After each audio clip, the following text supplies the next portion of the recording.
ইরানের সাথে কি এমনিতেই সন্ধি করার জন্য বৃহৎ শক্তি পরাশক্তিরা চেষ্টা করছে?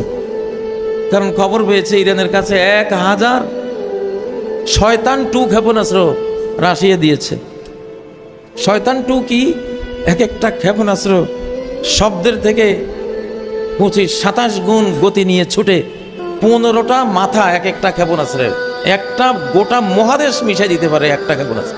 এরকম 1000টা পারমাণবিক ওয়ারহেড দিয়েছে কে? রাশিয়া। কাকে? ইরানকে। কেন দিয়েছে? রাশিয়া জানে আমি একা, আমি তো পারবো না। ইরান দুর্দান্ত সাহসী, ওকে দিয়ে দিই, ও মারলে আমিও বাঁচলাম। এই খবর পেয়েই চান্দুরা পিছিয়ে গেছে। ইন্না বানি আম্মিকা ফিহিম রেমাহু, বলে যে তুমি যে বল্লম নিয়ে চাচাতো ভাইকে মারতে যাচ্ছ, আমি তো চাচাতো ভাইয়ের বাড়িতেও বল্লম আছে দেখে আসছি।